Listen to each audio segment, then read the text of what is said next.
বিজেপির প্রচারে বাধা এবং মহিলাদের ওপর হামলার প্রতিবাদে রামপুরহাট থানার সামনে বিজেপির অবস্থান বিক্ষোভ। ভারতীয় জনতা পার্টির গৃহ সম্পর্ক অভিযান চলাকালীন বিজেপি মহিলা কার্যকর্তাদের ওপর তৃণমূল জিহাদি দুষ্কৃতীদের ন্যাক্কারজনক হামলার তীব্র প্রতিবাদে 23 ফেব্রুয়ারি রামপুরহাট থানার সামনে অবস্থান বিক্ষোভে শামিল হয় বিজেপি জেলা নেতৃত্ব। এদিন এই ঘটনার প্রতিবাদে সন্ধ্যে 7টা থেকে রাত্রি 12টা পর্যন্ত থানা ঘেরাও করে রাখে। এই ঘেরাও কর্মসূচিতে উপস্থিত ছিলেন বিজেপি বীরভূম জেলা সভাপতি উদয়শঙ্কর ব্যানার্জি, প্রাক্তন জেলা সভাপতি ধ্রুব সাহা সহ বিজেপির দলীয় কর্মী সমর্থকরা। উল্লেখ্য, সামনে বিধানসভা নির্বাচন, সেই উপলক্ষে রামপুরহাট 3 নম্বর মণ্ডলের 54 নম্বর বুথ এলাকায় আয়াস গ্রাম পঞ্চায়েতের দাঁতপুর, ছিটাসপুর এই সব গ্রামগুলিতে গৃহ সম্পর্ক অভিযানে শামিল হয় বিজেপির মহিলা কার্যকর্তারা। বিজেপির বুথ সভাপতিরা বাড়িতে চড়াও হয়ে তৃণমূল আশ্রিত দুষ্কৃতীরা মারধর করে বলে অভিযোগ। এলাকার তৃণমূল জিহাদি দুষ্কৃতীরা তাদের প্রচারে বাধা দেয়, মহিলাদের ওপর আক্রমণ চালায়। তারই প্রতিবাদে এবং দোষীদের অবিলম্বে গ্রেপ্তার ও কড়া শাস্তির দাবিতে এদিন থানা ঘেরাও করা হয়। দোষীদের উপযুক্ত শাস্তির দাবিতে 5 ঘন্টা ধরে থানার সামনে বিক্ষোভ চলায় বিজেপির দলীয় কর্মীরা। শেষ পর্যন্ত থানা কর্তৃপক্ষ দোষীদের ধরার আশ্বাস দিলে বিক্ষোভ উঠে যায়।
আমাদের মহিলা কার্যকর্তারা দাঁতপুরের 54 নম্বর বুথে বাড়ি বাড়ি সম্পর্ক অভিযান যে আমাদের সারা রাজ্য জুড়ে যে প্রোগ্রাম চলছে, তো আইসি সাহেব বলছে আমাদেরকে জানিয়ে যেতে হবে। হোয়াই? আইসি সাহেবের কি জমিদারি চলছে রামপুরহাট বিধানসভায়? আইসি সাহেবের যে অধ্যত্ত এবং সাবির আলী, পল্টু শেখ, এদের দ্বারা আমাদের আদিবাসী সম্প্রদায়ের বুথ সভাপতি এবং মহিলা কার্যকর্তা ওনাদের উপরে চড়াও হয়, প্রাণঘাতী হামলা করে। এখনও পর্যন্ত মূল অভিযুক্তরা পল্টু শেখ, সাবির আলী এবং লাকি শেখ 3 জনের নামে আমরা জিডি করেছি, এখনও এফআইআর লজ করেনি এবং সাথে সাথে এখনও গ্রেপ্তার পর্যন্ত ওনারা করেননি। যদি না করেন তা আমরা সারা রাত এখানে আন্দোলন চালাবো এবং ওনাদের যে এএসআই অভদ্র, কিভাবে পুলিশের চাকরি পেল আমরা জানি না। আমরা ইলেকশন কমিশনের কাছে আইসি সাহেবের নামে কমপ্লেন করব আগামীকাল।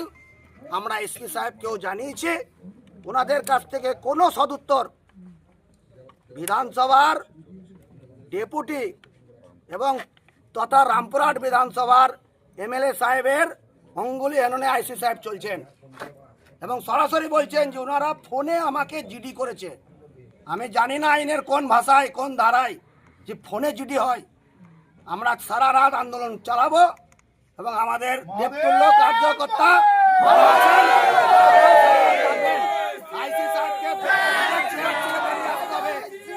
এবং কথা দিতে হবে 24 ঘন্টার মধ্যে 3 অভিযুক্তকে জিহাদিকে এখানে রামপুরহাট কোর্টে তুলবে এবং উনাদিকে গ্রেপ্তার করবে। যদি উনি কথা না দেন আমাদের সারা রাত আন্দোলন চলবে।